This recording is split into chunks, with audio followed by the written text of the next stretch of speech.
Je voulais m'adresser ce matin aux dirigeants des pays de l'AES. Vous savez, toute l'Afrique a cru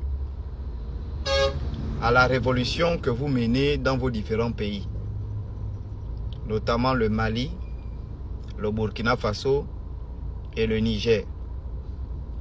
Quand vous êtes venus, vous nous avez promis de libérer l'Afrique du colonialisme et du néocolonialisme et être ainsi les guides de la libération de l'Afrique. Le peuple africain vous a cru, le peuple africain vous a soutenu. Cependant, pour les défenseurs de la culture tels que moi, votre révolution commence à poser quelques interrogations que je vais soulever ici.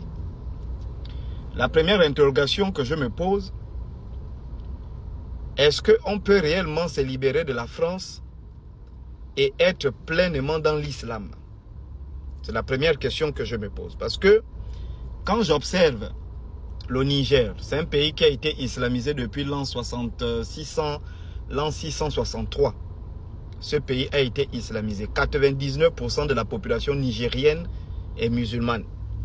Mais selon les données de la Banque mondiale, le Niger fait partie des pays les plus pauvres. Et ça se voit même en termes d'infrastructures et autres. Vraiment, c'est compliqué. Le niveau de vie est très bas. Pourtant, c'est un pays qui est pratiquement à 100% un pays musulman.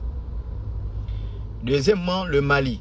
95% voire 96% de la population est musulmane.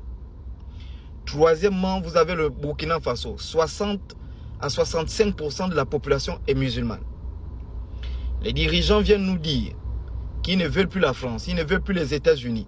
Ils combattent la France et ils combattent les esclaves des palais.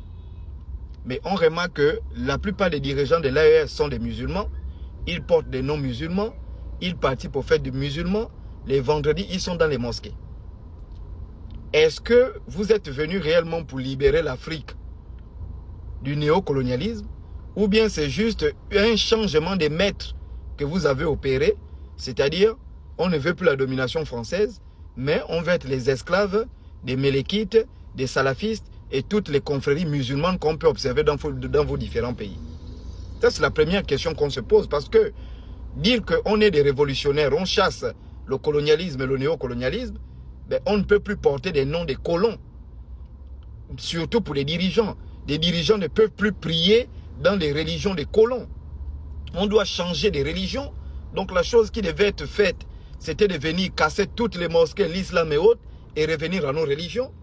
Les systèmes éducatifs, que ce soit au primaire, au secondaire et à l'université, devaient être complètement changés. Dans vos gouvernements, on devait avoir que des africanistes, donc pas des musulmans, pas des francs-maçons, juste des africanistes. Mais on constate tout le contraire. On chasse la France, c'est bien, les Français sont manipulateurs, les autres sont des ceci, c'est là, mais la population est islamisée, les dirigeants sont islamisés. Dans le gouvernement, ce sont les confréries musulmanes et les francs-maçons qui tiennent les rênes. Vous vous prosternez devant les imams qui sont des salafistes et autres, envoyés depuis l'Arabie Saoudite, qui font la prêche ou qui conduisent la prière. Et on voit des dirigeants révolutionnaires qui s'agenouillent devant les musulmans. La vraie question qui se pose, est-ce que vous n'êtes pas en train de nous tromper? Vous avez juste changé de maître. C'est la question qui se pose aujourd'hui. Parce que quand on voit les failles de la révolution, ben la première faille, c'est la religion. Il y a quelques jours de cela, le ministre de la Défense a été tué chez lui. Celui qu'on visait, c'était le président. Mais les terroristes que vous combattez, eux, ils sont aussi informés. Ce sont des gens qui ont des licences, des masters et autres, qui ont fait de la recherche, qui connaissent. S'ils trouvent que dans votre révolution, il y a des failles, mais tout de suite, ils savent que ceux-là, ce sont des hypocrites parce que la véritable révolution doit être sans faille. Quand on vient, on fait une table rase de ce qui existait et on recommence un nouveau départ. Et là, vous ne trouverez pas de failles. Mais des pays qui sont à 99% islamisés, qu'est-ce que vous vous attendez? Les premières failles viennent de vous puisque le président est musulman. Facilement, on peut, en étant auprès du président, avoir toutes les informations, aller donner aux terroristes pour vous tuer. Je commence à me questionner sur la révolution de ces différents pays-là. Parce qu'on ne peut pas voir, les terroristes ne peuvent pas voir toutes ces informations-là. Non, c'est bien d'accuser le Bénin, c'est bien d'accuser la Côte d'Ivoire, c'est bien d'accuser, mais en interne, les pays en interne, vous-même en tant que dirigeant en interne, parce que accuser la Côte d'Ivoire que ce sont eux qui financent les terroristes, d'accord, accuser le Mali que ce sont eux qui financent les terroristes, mais vous-même vous êtes de la religion des terroristes. Vous-même, vous êtes de la religion de ces terroristes-là. Vous partez dans les mosquées des gens qui financent le terrorisme.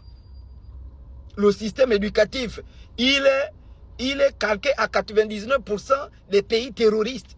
Le système universitaire, calqué à 99% des pays terroristes.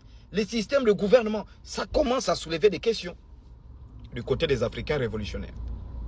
Ne prenez pas mal mon intervention, mais je mets juste ici ce que tous les Africains se posent. Est-ce une véritable révolution que vous menez ou juste un changement des maîtres? Voici la question que j'ai soulevée. Que les ancêtres nous guident et qu'ils nous donnent des bons conseils pour l'espoir de l'Afrique.